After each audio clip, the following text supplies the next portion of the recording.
Why do we go to meetings? To learn stuff, but the other is to connect with other people, to make connections, professional connections, whatever they are, or find clients to sell things to, and so on. Traditional meetings, when someone is lecturing, there's no connection going on around the content. You're just sitting and listening. But if you're in a session and you're breaking into small groups with different people, you meet some other people. And maybe you meet with someone that's like, oh, I want to talk to them afterwards. And so, oh, they're interested in this too, and so on. So you're building connections in the sessions, you're learning better, and so on. And then the third piece is, traditional meetings. And another reason why this is so important is traditional meetings, the role of the lecturer, as we've seen with the pandemic, in-person lectures are not necessary anymore.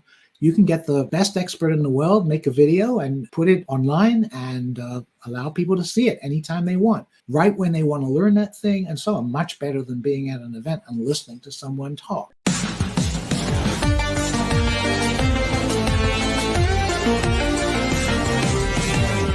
Welcome to Events Demystified podcast, where we explore and demystify the world of in-person, virtual, hybrid event AV production and technology by sharing insightful tips, tricks and tactics to make your events a success. This podcast is brought to you by Tree Fan Events, a woman-owned boutique event production agency. And your host is 𝐂𝐚𝐻𝐿𝐿, a technical event planner and producer with almost 2 decades of hands-on technical experience in event production.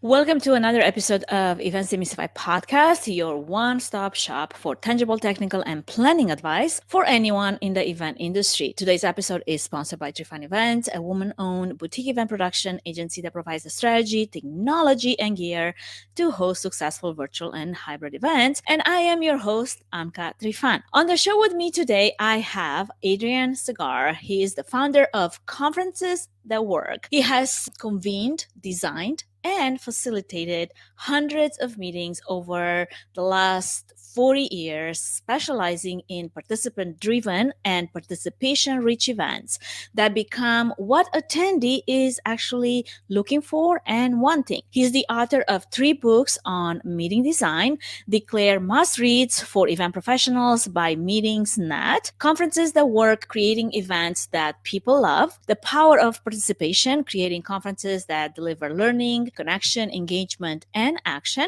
Event Crowdsourcing, creating meetings people actually want and need. And he runs conferencesthatwork.com, the world's most popular website on meeting design and facilitation. Adrian has been named 3 years in a row as one of the 100 most influential people in the event industry. And this has been polled by over 20,000 event professionals. He's an acclaimed presenter at just about every major meeting industry conference, where he leads workshops on creating truly effective meetings that people love to attend. Learn more about Adrian by following the links in the episode notes. And in the meantime, let's bring him in.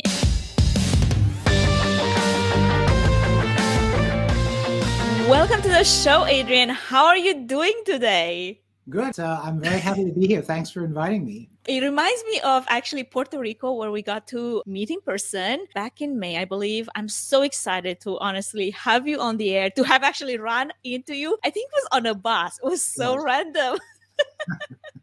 That's how these things work. And it's one of the things I love about this industry is that, we meet people and as you may know, I think I've done been in a lot of different careers in my life. And when I kind of stumbled or found my way into the meeting industry, about 50, 60 years after I started, I realized that I just like a lot of the people. And one of the things I love about it most is meeting people. And I think most of the people who love being in our industry are like that. And so, meeting you is just one of the kinds of things, the sort of pluses that we get as we do our work. Especially on a bus as we're moving towards the conference. In a random place that otherwise you'd be like, how in the world? Don't even ask. I'm just curious though, what have you been up since then? Like, did you write another book? What's been happening since May? Well, as we all know, and probably all the listeners know, since COVID came along, my work pre-COVID was very much in-person events. And when the pandemic started, I spent a good year figuring out how the things that I had figured out how to do in person could be done effectively online. But there's been a lot less work since then. I'm a consultant people, money is tight. People, the meeting industry tends to do, when things are difficult, you stay doing the things that you know how to do. So I'm still doing a fairly significant amount of online work. Frankly, I'm very cautious about doing in-person work these days. When we met in Puerto Rico, that was the first time I'd been out of the continental United States, since the pandemic started. Mm-hmm. And I actually have written a lot about, I am concerned about our industry and duty of care in the middle of what is still a pandemic, and have written quite a lot about that recently. So I'm being cautious, working from home in my home office in Vermont, and but still, working whenever I can. But no new books. I'm not expect 3 is. I keep saying after each book, I don't think there's going to be another one, and that might be true this time. So we'll see. We'll see. Well, I'm going to jump right into our topic of conversation discussion today, because you're quite an industry veteran. As you mentioned, you are invited to speak at so many different functions and events, every other event industry major conference. And first off, I'm just curious now, I know a lot of those speaking engagements, probably now they're more virtual than they are in person, but I'm just curious, like, how do you manage it all? I mean, all those speaking engagements, even before the pandemic, all the travel, the participation, the dedication to the meeting industry. And secondly, what is the passion that drives what you do? Sure. Well, in terms of the sort of mechanics of it, I, like probably most people in the meeting industry, kind of like travel. I mean, it's infuriating. It's particularly unreliable these days and so on, but it is exciting going places. I like doing that. And again, as I was saying, meeting, interesting people on the way when I go. The passion is something that I think took me about 50 years. This is my 5th career. I've done a lot of different things. And it took me about 50 years to realize that what I love to do is facilitating connection between people. I really feel good about doing that, about things that matter to them.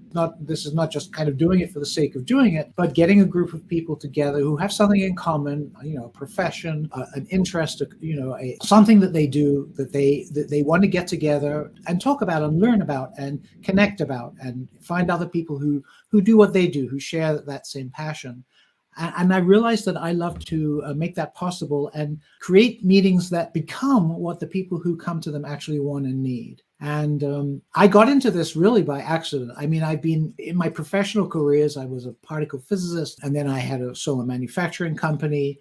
And then I did a lot of IT consulting, and I worked on administrative computer systems in schools. And whatever I was doing, I always organized conferences around that topic, whatever I was involved in professionally, for many years. So I've been doing that for well over 40 years. And to start off, I just did conferences like everything else, like all the other conferences I'd been to. And then what happened one day, it was in 1992, I decided, this is a long time ago, the personal computer was just coming out.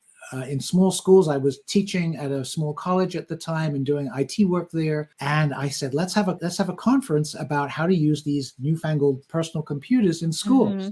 And I thought, well, we'll have a conference. And up to then, I just invited all the experts, to come and speak, like every conference you go to. And it was like, but there are no experts. The people who are putting this conference together, we collectively are the experts, and we've never even met each other before. There were people all over the country, who are suddenly being asked to do this, how to use these computers to automate educational systems in schools. So we got together, and I had to design some kind of new event. And I thought, well, we have to figure out who's here because we don't know anybody. We have to figure out what people want to talk about because I know what I want to talk about, but I don't know if anyone else does. And then we need to do that. And then we need to, kind of reflect and see back was this great? How could we change it and make it better and so on? And that was the start. In 1992, that first conference that I ran, a 3-day conference, was the first what I call peer conference. Some people call conference, though I don't like that word very much. And that association that I started in 1992 is still running, 30 years later. For a long time now, it's basically been the go-to conference. If you're interested in that particular professional sphere, that's where you go every year. So I created this way of doing conferences kind of out of need, because I didn't know what else to do. And then people heard about it and started asking me to do these things in topics that I didn't know anything about. I did a lot of work with associations, and I discovered, and when I started, I thought, well, maybe this will just only works for sort of techie nerds, like me. And I found out that it worked for everybody, anybody, any group of people with a common interest. And so after about 10 years of doing that and doing, and still doing that on the side kind of, and doing my IT consulting in the meantime and teaching, one day I thought, I looked at all these paper evaluations, which we used to have back then. I thought, people love this, I'm looking at these evaluations, and a really common one is like, this was just great. I don't want to go to another kind of conference anymore. So I thought I would write a book about it because it seemed to be valuable what I had kind of invented. And that book came out in 2009. It's Conferences That Work. And suddenly I was in the meeting industry. So I've been in the formal meeting industry only since 2009. I've been doing it as an amateur and, and sort of someone driven to do it for many, many years. But, it's been a relatively short time being in the meeting industry. Well, I love the story, the behind the scenes story on how you, like you said, by accident developed this participant driven and participation rich approach to meeting design. And that was quite an important development, I would think, different from all the other conferences, like you said, that were happening at the time and even now.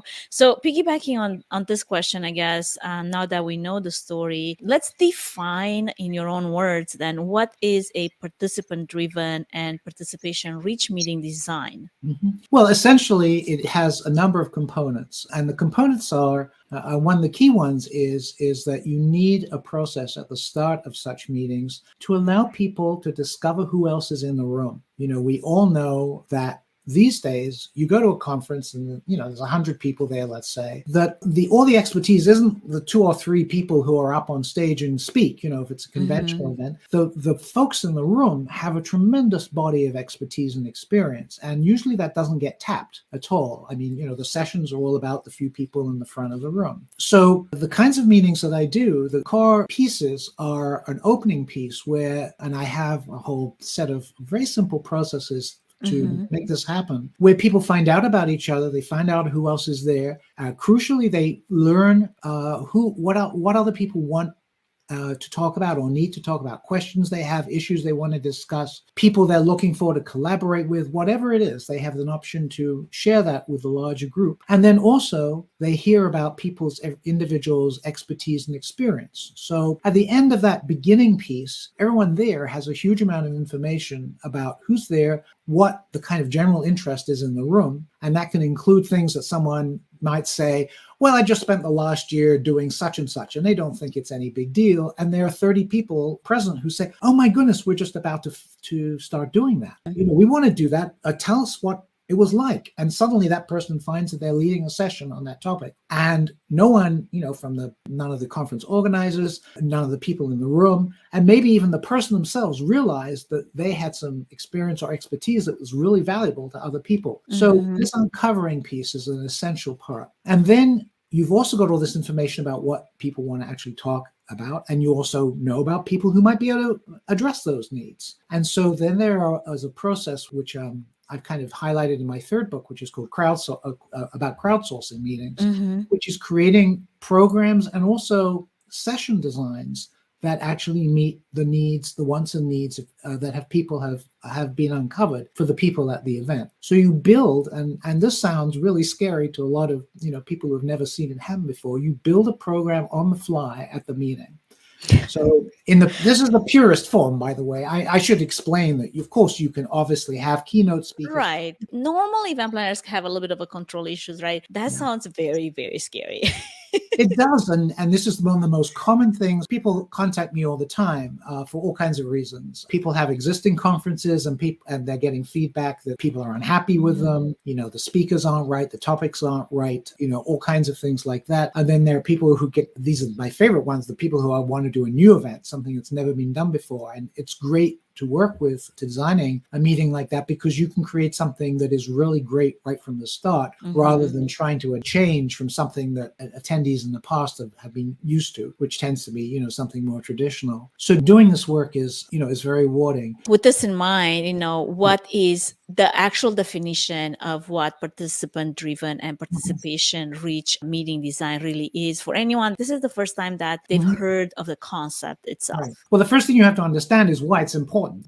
Exactly. We all know what traditional conferences are like. We've had them for hundreds of years. Why change anything? So there are multiple reasons why we basically need to change our meetings. The first thing is that if you want to learn anything, it turns out, and we've known this for 100 years, I mean, there's a lot of this is research based. The lectures are a terrible way to learn anything, and we're all used to getting them. An expert stands and talks for 50 minutes, and there's 10 minutes of questions, and then we go into the next session. But they are terrible ways of learning things. We learn much better. People learn much better when they are actively involved in their learning.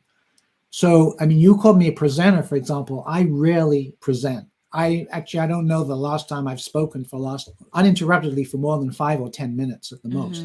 I always have people do stuff. And the best way to learn, and this is starting to happen in college courses too, good teachers will provide a short chunk of information, maybe with a story involved, and then ask the students or the people in the room, in this case, the attendees or the participants, to actually work with that information. Maybe they'll pose a question, and you might split into pairs or trios and say, and talk in those small groups about, well, what do you think about this?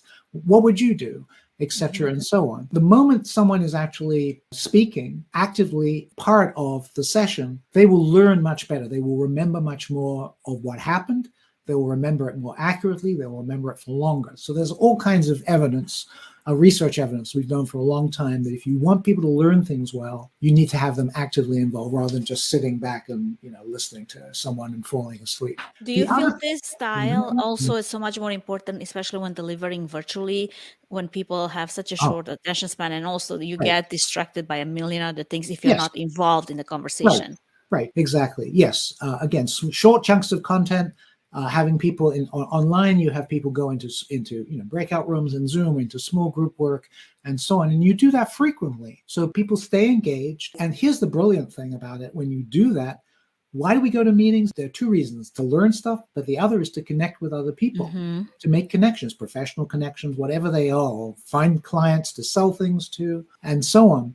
The sessions at traditional meetings, when someone is lecturing, there are no connections. There's no connection going on around the content. You're just sitting and listening. But if you're in a session and you're breaking into small groups with different people, you meet some other people. And maybe you meet with someone that's like, oh, I want to talk to them afterwards. And so, oh, they're interested in this too, and so on. So you're building connections in the sessions. You're learning better, and so on. And then the third piece is, traditional meetings. And another reason why this is so important is traditional meetings, the role of the lecturer, as we've seen with the pandemic, in-person lectures are not necessary anymore. You can get the best expert in the world, make a video and put it online and allow people to see it anytime they want, right when they want to learn that thing, and so on. Much better than being at an event and listening to someone talk. So the rise of online means that traditional meetings are even more sort of I wouldn't say irrelevant, but they're that format of instruction has become less and less necessary. So those are some of the motivations. The motivation for learning and connection. When you create the kinds of meetings that I'm talking about, people learn better because they're actively involved in their learning, and they connect with other people while they're learning. I mean, it's win-win. You get both those things happening. You could argue that, the difference, traditional meeting, the connection is supposed to happen outside the sessions, in the breaks. And that's why sometimes, people say, well, the best thing about this conference was the conversations in the halls.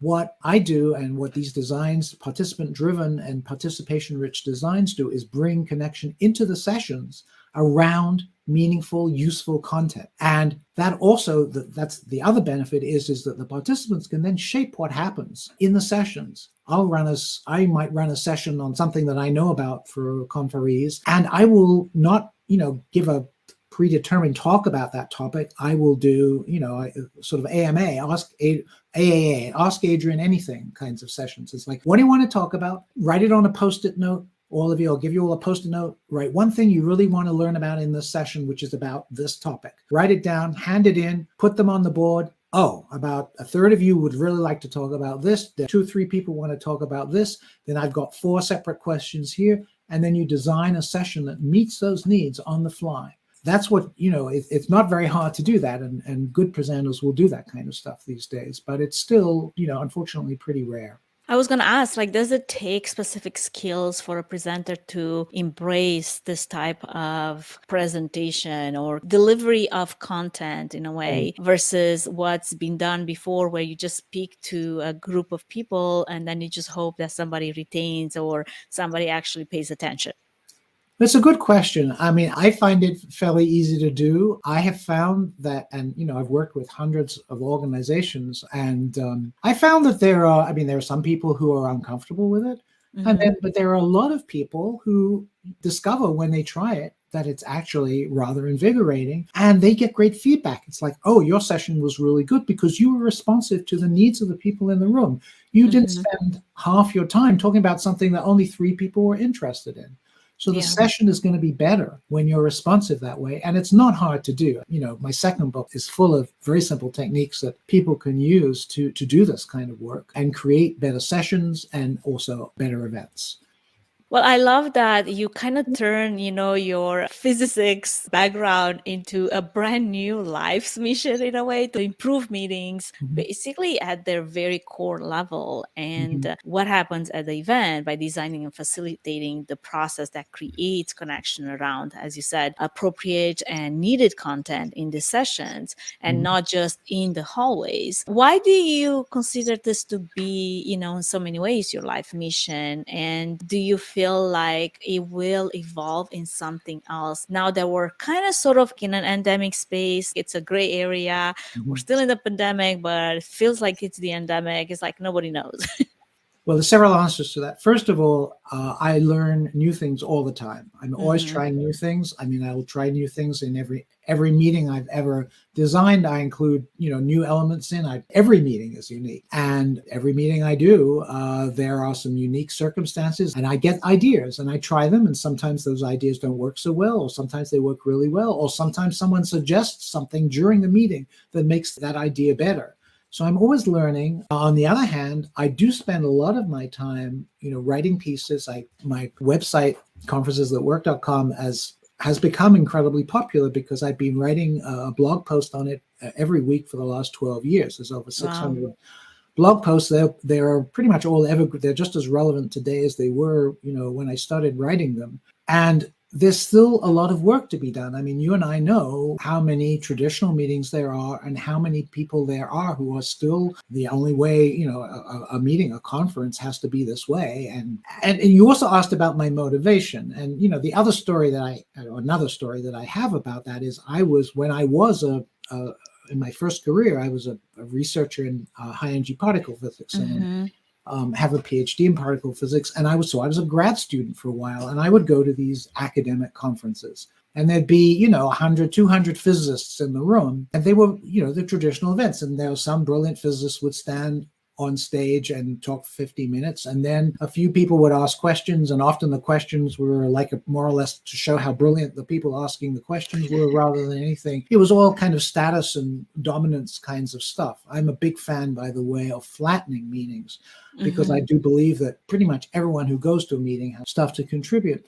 And I, as this lowly grad student, I'd be there sitting there with all these other physicists. And I'm thinking, there's probably 5 people in this room who I would love to meet in some way and, who I could work with on my, the stuff I'm doing on my PhD thesis and stuff like that, or we could collaborate together and so on. And there's no mechanism here. My only chance of meeting people is I sit next to someone at lunch and talk to them.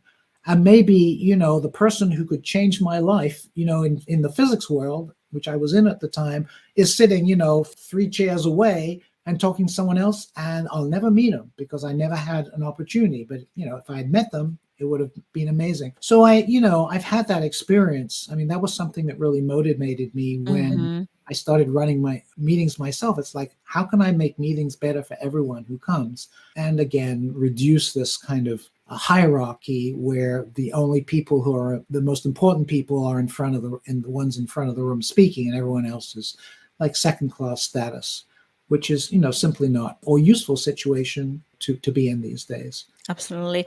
Well, Adrian, hold that thought as we take a brief moment to acknowledge our podcast sponsor and supporter. We'll be right back to continue this fascinating conversation.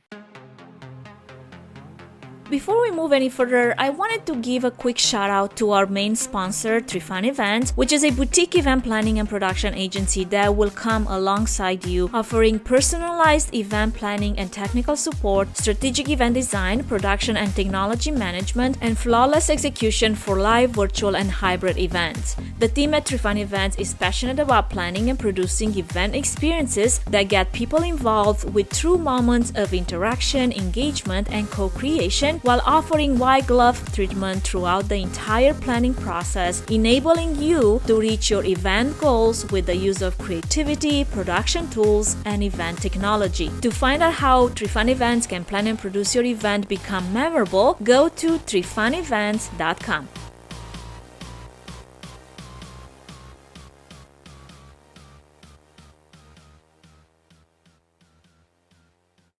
We're back with Adrian, and I'm super excited to continue this conversation about meeting design. So, Adrian, I don't know if you heard of Tahira Dean. She wrote Intentional Event Design. And this was the first book that actually I read on event design. And I'm just curious if you've read it. For anyone that is looking for a quick comparison on the top 2 meeting design books available to date, how is your approach to event design different than Tahira's? Well, Tahira's, and she's a friend, and there's actually quite a lot of, she quotes me quite a lot in one of the chapters on what I would call event process design. How do you, which is really what I specialize in. I mean, Tahira's book is excellent because it's a broader look at meetings. The title, explains it very well, intentional event design. So it's being conscious of what you're trying, objectives, and then turning those in, and she explains how to do that in many different areas into, a really great functional event that actually meets those objectives. And her book is a kind of bigger picture view of what she calls, and what I would agree with, is called intentional event design. So she is stressing the motivation, which is very, very important. Don't just consider the base your events on what you've seen to date. You need to try to approach every event in a fresh way.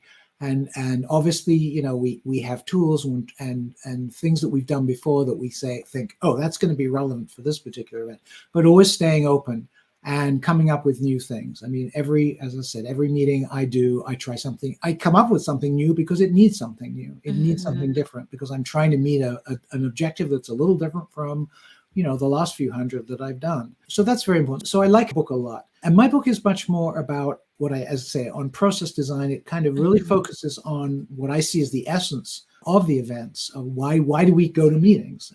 For learning and connection, those two things, and really focuses particularly on the connection piece, which, as I explained earlier, also impacts greatly the effectiveness of the learning and also the appropriateness of what people are actually learning about, because they get to choose what it is. So Tahira, I just saw her. I haven't seen her for a while since COVID came, and I just saw her on an online event the other day. It was really nice to kind of catch up with her. But I really recommend her book, and I think she likes mine too. I believe so too. Now, on the same topic of meeting design and intentional meetings design, what type of changes have you seen happening over the years, and what kind of changes still need to happen for the best? One of the things I don't take responsibility for it, but I definitely have seen since I've entered the sort of formal meeting industry in the last, dozen years or so, I've seen people become much more aware of the importance of incorporating participation and engagement, a meaningful engagement, into their meetings. So I think that's very encouraging. I mean, you open meeting magazines these days and you look about articles on the web, and there's much more about that in the past. And obviously all the logistical stuff and the production is very, very important. And that's always going to be important. But certainly people are thinking more in the meeting industry, more about the formats and the ways you actually deliver the core of what the meeting is about. So I think that's really great. But the flip side of that is there's still a long way to go. And what happens is that people, this stuff is tough. As you said earlier, it is often scary. My clients are often scared to try new things. That's a lot of my work is when working with a client is to persuade them that this isn't as risky as they think, and not even persuade them, but show them and give them the map in a way, to figure out here's the steps that you could follow to get to the end goal. It's not a thinking thing in the end. In the end, I mean, I've said this forever. The way that you convince people that the kinds of things that I do work is to attend one. If the clients I've had who are just a dream to work with are folks who have been to maybe they've been to one of my meetings and they get it. They've experienced it. It's like, oh, this is great. I should be doing this for my organization or my profession or whatever, and so on. And they come to you, and then it's very easy to work with them.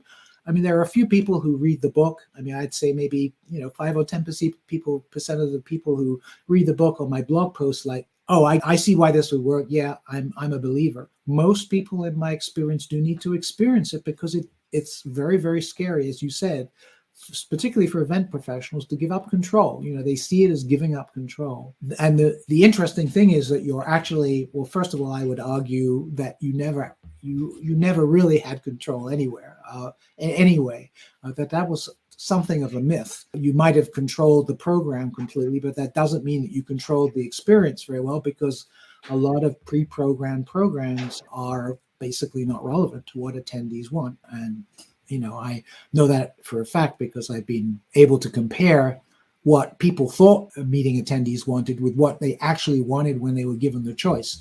And the two don't match very well. So do you feel like we're moving now, as the world at large is figuring out what life after a global pandemic looks like? The event world is also trying to do, the same thing in so many ways. Do you feel like we're moving from content first to connection first events? I think we're definitely moving. We're definitely moving that way, but I think we have a long way to go. I think we do. I have clients who are running meetings. They would run, say, 2 very large meetings, say, for all of Europe. Everyone would come to one place in Europe, twice a year. And they have switched to online meetings of much smaller targeted groups on a monthly basis, using the kinds of approaches that I've been talking about and that I use. And they're not going back. They're not going back to, they might start running some in-person meetings again, but these new small, intimate, participant-driven meetings with high-end folks who don't have to travel anymore. They can get together 3 hours every month, wherever they are in Europe or in the world, have this meeting, meet with their peers, learn useful things, know what's going on, and so on. These are things that, those kinds of meetings are not going to go away. And they are replacing, some of the traditional ones that we have. So anyway, the answer to your question is, I think people are seeing the value, and that's been somewhat accelerated by the fact of people figuring out that there are better ways to do online meetings than webinars, which are done poorly, are, even worse than in-person meetings or in-person lectures. So I think people are experiencing that. But again, we have a ways to go, and I see a lot of my work in continuing to champion the things that I believe and I've learned from my experience will make meetings better for the attendees and the stakeholders too. If the attendees are happier, nearly always the stakeholders are happier too. Well, I even see like a conference potentially for the next generation of presenters and keynote speakers to be taught on this new method of how to deliver, participation-driven content in a way that enriches the meeting. Because again, like you said, there is a set of probably guidelines and ways of doing it, but it also means practicing, getting out of your comfort zone if it's not something that you have done before. So keep me in the loop if you do that, Max. Well, it's interesting. I was just thinking about stand-up comedians and so on. When you said that, I'm thinking, and the traditional stand-up comedian, then I'm thinking of one of my favorite stand-up comedians, who is Paula Poundstone. She's not unique in this, but other stand-up comedians do amazing audience interaction stuff. And they're really good at it, and people love it. And frankly, if I had to choose someone between seeing someone who did that and someone who just told jokes on a stage, I choose the former. And the same way, there are keynote speakers and presenters who do this too. They go into the audience and say, well, what do you think? And so, and they do polls and they bring up people on stage or groups of people and have them do things and so on.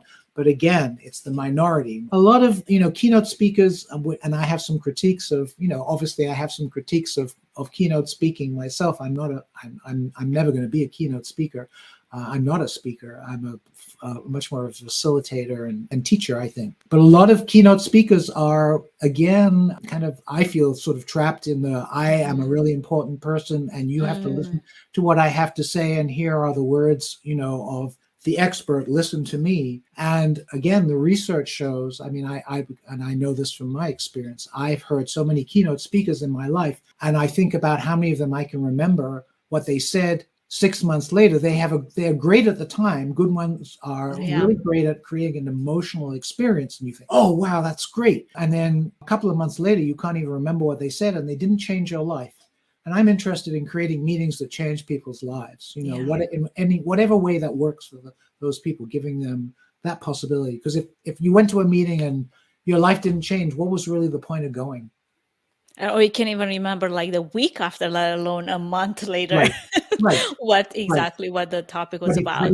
But if you do a meeting like mine and you meet 3 people who are like, this is my tribe, these people are my tribe, my God, I'm going to work with them. You can meet one person at a meeting that changes your professional life. And I try to create meetings where that's much easier, much more likely to happen, and so on, in ways that I'll never know. I just provide the format and the structure and the support and the facilitation to make that happen. I don't know 99.9% of how that happens, but I hear enough feedback, every once in a while from attendees that said, that was to come up and say, that was just really great. I met this person, blah, blah, blah.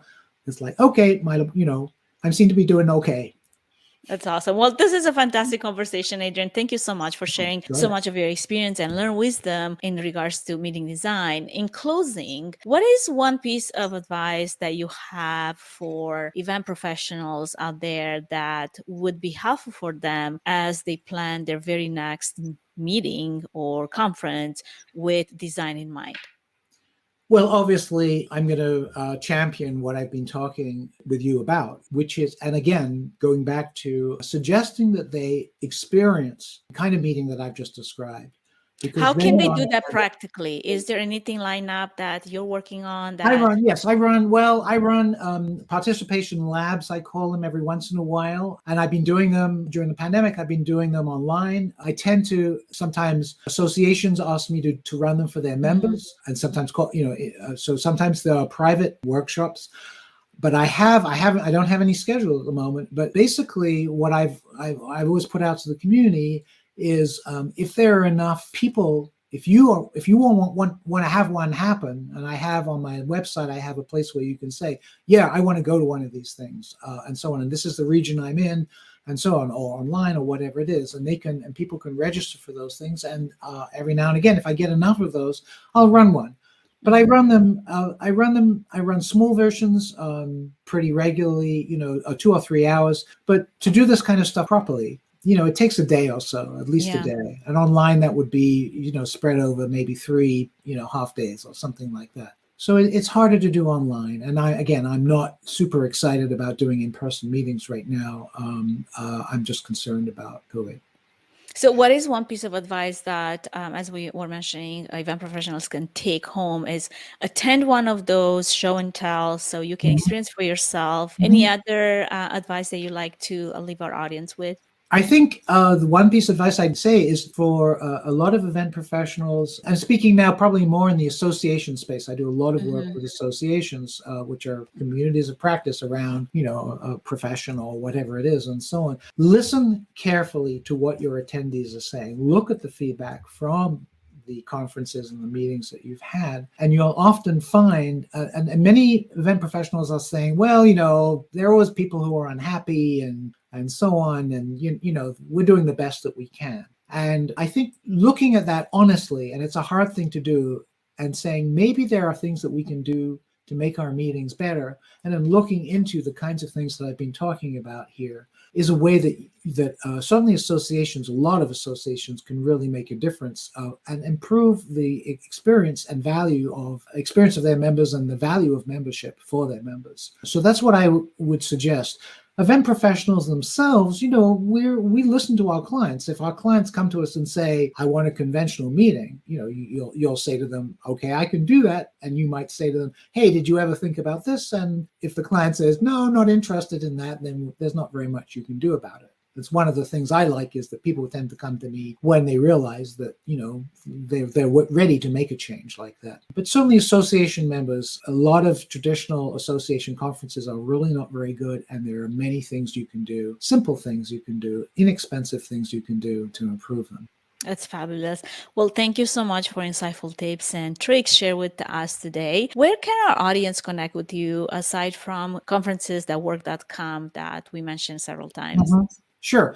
Well, I'm a prolific tweeter, probably the best place. My Twitter handle is A for Adrian, and so A Segar, Segar, A Segar. And I tweet about meetings, meeting design, and anything else that comes to mind. And if you look at my tweet stream these days, you'll get a fairly close idea of what I am. But it's a very good introduction to what I think about, what I write about, what I talk about, and there are links.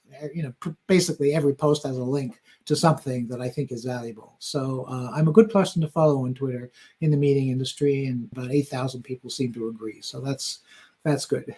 That's awesome. I will definitely, not a much of a Twitter person, but I'm going to have to go there and make sure I follow you. Mm-hmm. And aren't you happy that I completely mispronounce your last name? From now on, you are Adrian Segar.